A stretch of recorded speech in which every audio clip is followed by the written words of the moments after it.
What's up, Well Spartan Tribe? This is Well Spartan 125, back for yet another great, funny reaction. This is absolute mad, lads. The Dogmeat General, Zhang Zongchang. I hope I got that right. Haven't done this guy in a long time, man. I don't know what I did. I don't know what happened. I just sort of lost my way. It's just so many requests for music and all now, you know. But I'm glad somebody requested one of his, and yeah, I'm looking forward to this so much, so much. Okay, I'll be leaving links in the description down below for this video and his channel, and check out my links, yeah. Especially my Twitch link, because if you come on to Twitch and I'm doing like a live reactions on YouTube, if you request any video, even when you've already requested on this channel and I just haven't recorded it yet, I will do it for you right there and then. Get to skip the queue, yeah? Come to Twitch, request me to do live reactions, and I'll jump in and do a video for you, even just one, you know? So yeah. And I'll even cut it out and put it on YouTube. There's some that I have to do yet. Okay, let's jump in. History provides me with no shortage of mad lads who have more than earned their title, but in this instance, we have a warlord. Now, that alone already makes someone quite a mad lad, but what makes this one special is he was probably one of the first ever shit posters, and he had a really fucked up sense of humour. I'm going to pronounce every single name in this video wrong. The Dogmeat General, Zhang Zongchang.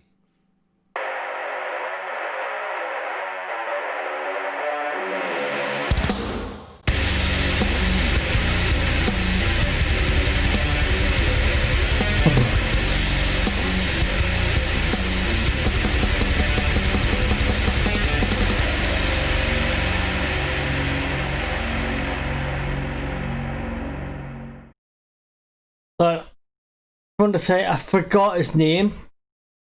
It's Count Dankula. How did I forget that? Zongchang was born in Shandong, China in February of 1881. He was born into poverty, and in 1911 he ended up joining up with a criminal gang and he became a bandit. The gang overall managed to rise to power by offering their services to Jiangsu's military governor as mercenaries to assist in his many military conflicts. Zongchang's higher status and success didn't last for very long though, because he and his merry band of mercenaries were defeated by enemy forces and he had to flee the area for his safety. He ended up taking refuge with another warlord based in Manchuria named Zhang Zulin. Zongchang managed to win the favour of Zulin through a very unusual method. Zulin had a party and invited all of his men and all of his generals. They all attended the party and immediately started showering Zulin with big, expensive and extravagant gifts. Zongchang, however, sent Zulin 2 empty coolie baskets, which are baskets that Chinese labourers wear to carry things around, and Zongchang didn't even turn up to the party. Zulin was confused and, quite frankly, a little bit pissed off and offended by this gift until he understood that the gift was symbolic. Basically, Zongchang was telling Zulin that he was prepared to shoulder any responsibilities that Zulin entrusted him with. Zulin respected this stance and so rewarded Zongchang with a command position as a general in his army. Zongchang, however, still didn't visit Zulin in person, and didn't visit him in person for quite a while, because he said that he would only finally meet him once Zulin had proven himself in battle. You know, his own leader, the guy that's in charge of him. Zongchang said, "I'm not interested in seeing that motherfucker until I know he can fight good." Are you serious? This guy is just told his boss, pretty much, that unless you can fight well, I'm not gonna follow you. I'm not going to do what you say. Who would do that? Who would do that? His own leader, the guy that's in charge of him. Zongchang said, "I'm not interested in seeing that motherfucker until I know he can fight good." his own leader. Oh god. So Zongchang was a little bit of a cheeky bastard. Zulin's favour in Zongchang, though, was not misplaced, because Zongchang proved himself to be an extremely capable general who was very, very skilled at expanding his forces and using them wisely. Zongchang's main strategy was to use heavily armoured trains to fight and also escort his forces around, and these trains were all manned by highly experienced Russian mercenaries. He also recruited 5,000 Russian refugees that had fled to China after the Russian Civil War because they just knew communism was going to be bad. He used these refugees to form a cavalry unit, and he even dressed all of them up in military regalia and uniforms to make them look like the Russian Tsar's armies, you know, just so they could remember the good old days. He was also one of the first ever Chinese generals to incorporate women into his forces, because he was progressive. He had an entire regiment of nurses, which was comprised entirely of white Russian women, who he instructed to go around every single person in his army and train all of them in combat medical techniques, basically making every single person a trained combat medic. This greatly increased the morale of all of the troops, and it also greatly increased their combat effectiveness. It's also rumoured that of these white Russian women, Zongchang was shagging half of them. Because Zongchang was a big shagger. He had over 50 concubines, all of varying nationalities. There was Japanese, Korean, German, French, American, you name it, he was fucking it. But because he had so many concubines, he couldn't remember all of their names, and he couldn't be bothered to, so instead he just numbered them all and referred to them by their numbers. Hi there, I'd like to order a number 23. Extra thick. And Zongchang really didn't like people messing around with his concubines, apart from one instance when Zongchang found out that one of his own officers was having an affair with one of his concubines. When Zongchang confronted both of them about it, they told Zongchang that they were in love. So Zongchang didn't want to stand in the way of that, and he actually let them marry. Zongchang managed to defeat the army of General Wu Pifu by making all of Wu's forces defect over to his side. Zongchang promised them that if they did so, they would all keep their original ranks. Wu's forces decided that this was a much better choice than dying, so they accepted Zongchang's offer and defected over into his forces. After this event, Zongchang decided to do a mass promotion ceremony for all of these new soldiers that had defected into his ranks, and also all of his own officers. The only problem was there wasn't enough gold and silver metal to make all the little silver and gold stars that he needed to put on their uniform to promote them and represent their rank. So Zongchang ordered that all of the gold and silver stars that he needed were to be made from the gold and silver foil lining that you find inside cigarette packets. During the mass promotion ceremony, all of the people who got promoted were very, very upset because the shiny new badge they had just been given to represent their new rank was already damaged and fallen apart because it was made of fucking tinfoil. Let me get this straight. This guy promoted a bunch of people and then give them tinfoil badges to represent the I'd be pissed, man. I've just been promoted. I'm just happy, you know, I'm you know what I mean? I'm running around telling everybody, yeah, I've just been promoted. I'm getting more money. I'm gonna have like this little gold or silver star thing here. I'm gonna have respect. And then you get tinfoil. Think about that. Think about how you would feel about that. I'd be pissed, man.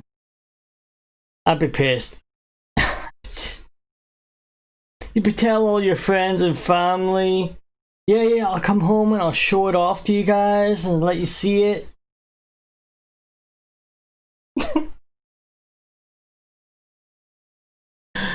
Oh my god, man. No, I couldn't do it. There's no way. Okay, you're not imagining things. I just changed the position of my mic. It's just a better place for it, I think. because my light was sort of, you know, it was sort of blocking my light sometimes and shadow on my face. So yeah, I just moved it. Let me put it back. Already damaged and fallen apart because it was made of fucking tinfoil. No, man. In 1924, Zongchang took part in the Second Zili Fengtian War, and by 1925 he had conquered all of Shanghai and Nanjing in the name of his commander Zhu Lin. Zhu Lin rewarded Zongchang by appointing him as military governor and warlord of Shandong. So what I'm going to do now is I'm just going to list a few things that Zongchang did while he was a warlord, just so that you can have a better understanding as to why this man is an absolute mad lad. He got the nickname the Dogmeat General not for the reason that you think. There's a popular gambling game in China called Pai Gao, which translates into eating dog meat, and Zongchang was a serious gambler and this was his favourite game that he always played. So that's how he got that nickname. He also earned the nickname the Three Don't Knows, because he didn't know how big his army was, he didn't know how much money he had, and he didn't know how many concubines he had. He was also very well known for bringing his...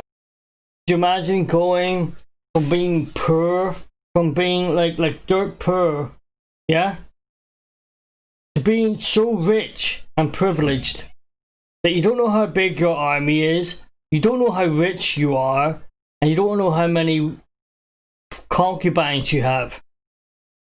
That's insane, man. You can only wish you could be that privileged in life. Oh my god. This was his favourite game that he always played. So that's how he got that nickname. He also earned the nickname the Three Don't Knows, because he didn't know how big his army was, he didn't know how much money he had, and he didn't know how many concubines he had. He was also very well known for bringing his very elderly mother around with him everywhere he went, and he would use her as counsel, and he would value her advice over everyone else's. During a military campaign, Zongchang made a promise to his people that he would win this battle or come home in a coffin. Unfortunately, Zongchang lost the battle, but he was still alive. So Zongchang had his soldiers parade him through the streets while he lay in a coffin smoking a large cigar. One time there was a drought in Shandong, and it was causing great suffering to its people. And so Zongchang decided to pay a visit to the Temple of the Storm God, a holy and sacred place that contains the statue of the Storm God, who is also called Zhang. It's a place where many of the people of Shandong had gathered to kneel before the statue, bring it offerings and pray and beg for the Storm God Zhang to bless them with rain and end their suffering. A most holy and sacred place, deeply embedded in Chinese culture. Zongchang, however, had a different approach. He walked into this most holy and sacred of sights. I have no idea what to expect. I'm sure it's going to be hilarious. What's he gonna do? What's he gonna do? Oh. I can't even imagine what this guy's about to do here. Good place, deeply embedded in Chinese culture. Zongchang, however, had a different approach. He walked into this most holy and sacred of sights and walked towards the worshippers who had gathered around the statue, all on their knees, pleading and praying for Zhang, the storm god, to bless them with rain and end their suffering. Zongchang moved past the worshippers gracefully, making sure that he didn't disturb any of them during this most, holy of rituals, and he walked up and stood before the statue of Zhang, Lord of Storms, Bringer of Rain, Ruler of the Skies. And Zongchang, I'm just going to read this from here, just to make sure that I get this correct, slapped the statue across the face and yelled, "Fuck your sister, how dare you make Shandong's people suffer by not giving us rain." The next day, Zongchang... He did what? Oh my... Like, I don't really know this for sure, but I'm pretty sure that the Chinese people are very superstitious people. You know what I mean? They would, like, spirits and things are a big part of their culture. And for someone to walk up and do that, That is... Oh. Whew. Shandong's people suffer by not giving us rain. The next day, Zongchang ordered that his entire artillery regiment were to fire into the sky until it rained. It rained the next day. This also gave birth to another of Zongchang's many nicknames, 72 Cannon Chang.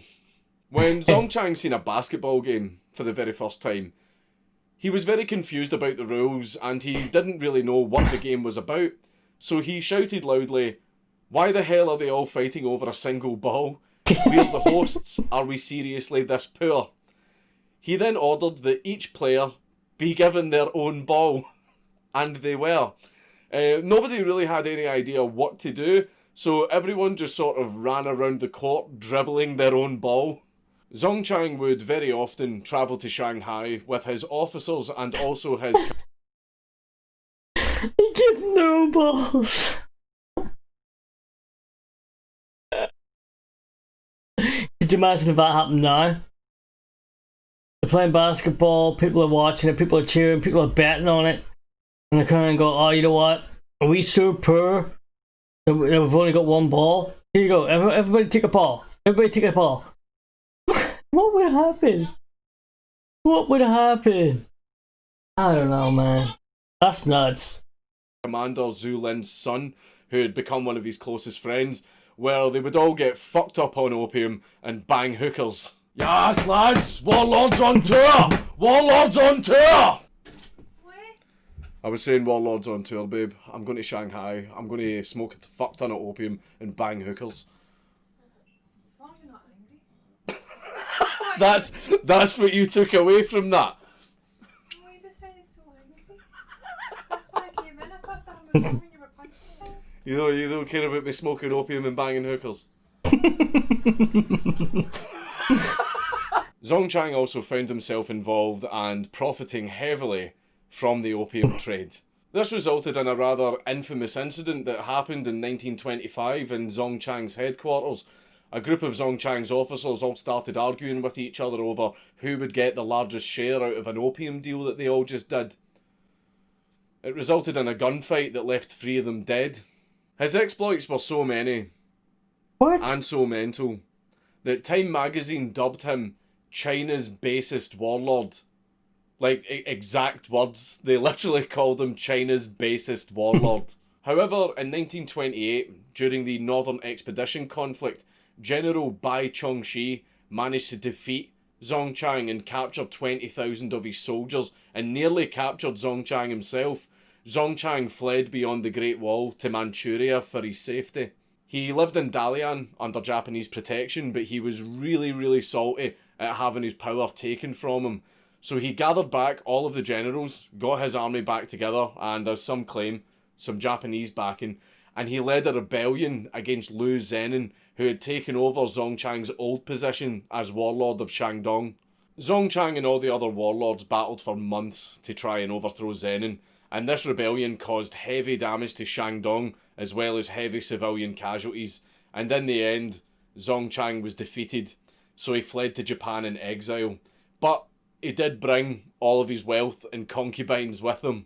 He lived in Beppu, Japan, and was involved with their high society, but for the most part he was flying under the radar and enjoying the quiet life. At least that was right up until he found out that the deposed Crown Prince Zhang Kai was banging one of his concubines. One day, while the prince was out and about, completely out of nowhere, he gets shot dead and instantly killed. And everyone looked up to see, standing in an open hotel room window, Zhang Zongchang holding a rifle, because he just done the prince in Lee Harvey Oswald style. Zongchang was arrested and charged with murder. And this is the defence that he gave in court. Look, the prince just so happened to be walking past while I was standing at my open hotel room window cleaning my rifle because that's where I like to clean my rifle, and while I was cleaning it, it just accidentally went off, and out of everywhere that the bullet could have went, it just so happened to perform a perfect kill shot on a piece of shit that I have a problem with. And I know, that sounds bad. And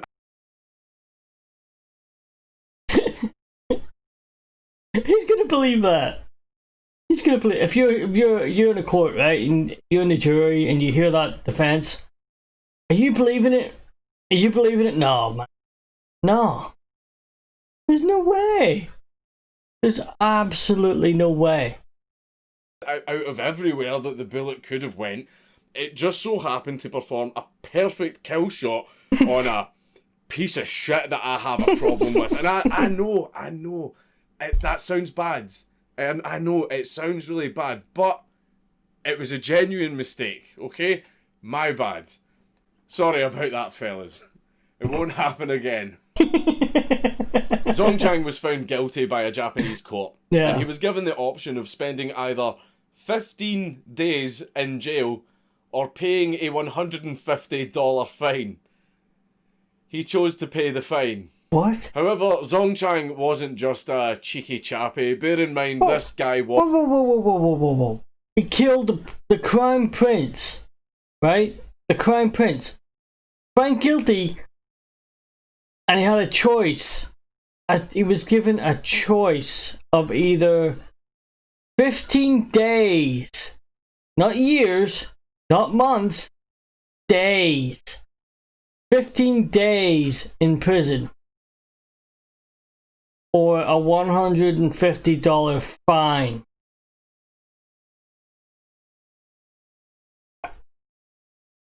For killing the Crown Prince. But obviously they didn't like the Crown Prince very much. And they're like, oh, well, they done him in. Ah, good. We're wondering how we're going to get rid of that guy. He just did us a favour. Oh, he's been found guilty. Okay, we'll give him 15 days or make him pay a fine of $150. What is wrong with these people? He chose to pay the fine. However, Zongchang wasn't just a cheeky chappy. Bear in mind, this guy was a warlord. And during his time as warlord, he did some pretty brutal and atrocious things. Things that earned him a lot of enemies. Mm-hmm. And one day, his past finally caught up with him. In 1932, Zongchang decided that he wanted to visit Shandong, his old stomping ground, because he missed the place. But when he got off the train at Jinan Station in Shandong, he was shot dead by an assassin. Oh. It turns out there was two reasons for the assassination. Local leadership heard that Zongchang was coming back, and they still seen him as a political threat, and so they took this opportunity to take him out of the picture. But the assassin who pulled the trigger also had his own reasons. He wanted revenge on Zongchang because Zongchang had actually murdered his uncle. And so ends the story of Zhang Zongchang. But he did leave somewhat of a legacy behind, which I've been saving for the end. You see, despite him being a bit mental and, a literal warlord, he did have a little artistic pleasure that he very often liked to do, and that was writing poetry. And I have some of his poems here, and well, they're really something. This one is titled Visiting Penghai Pavilion. What a pavilion. Place is fucking nice. If the gods can get here, I'll take a seat too. Have a drink by the window. Sing some songs to the ocean. Play some cards. I think I'll get drunk. Brings a tear to your eye, doesn't it? This one is simply called Untitled. Someone asks me how many women I have. I really don't know either. Yesterday a boy called me dad. I don't know who his mother is. This one is titled Poem About Bastards. Oh. You tell me to do this. He tells me to do that. You're all bastards. Go fuck your mother. Yes, there's great artistic merit to this one. I can't even make it through my own joke. This one was written during Shandong's drought, right before Zongchang went to visit the Storm God's temple. It's titled Praying for Rain. The Sky God is also named Zhang. Why does he make life hard for me? If it doesn't rain in 3 days, I'll destroy your temple. Then I'll have cannons bombard your mum. It's like a fucking Call of Duty lobby. Zongchang did develop a reputation for being a pretty ruthless and brutal warlord. He did some pretty fucked up things, but never let it be said that the man didn't have a sense of humour. I just felt the need to throw in a little bit of gay shit here at the end, because this is something that I don't do enough, and you all definitely deserve it. See the people that subscribe to my Patreon, subscribe to my Subscribestar, buy my merch and donate to my PayPal. Thank you. I definitely don't do this enough, but thank you very much. Ever since YouTube completely demonetized my channel and still to this day refused to speak to me about it, you guys have really helped. You've helped keep the lights on. You've helped me keep doing what I'm doing, because for once in my life, I've found a job that I actually truly love doing, and you guys are the real MVPs, right? You really help me out, and you help me keep doing what I'm doing. And I definitely don't do this enough. But thank you. Thank you very much to everybody that helps me out. Now give me a kiss. Okay, guys. That's the end of the video. I really enjoyed that one. This is hilarious. Oh, please, please, please request more of these. They're so good. They're so good. Okay. Thank you for requesting this one. It was awesome. As most of them are. I hope I didn't disappoint with my reaction. And until next time, I am out of here.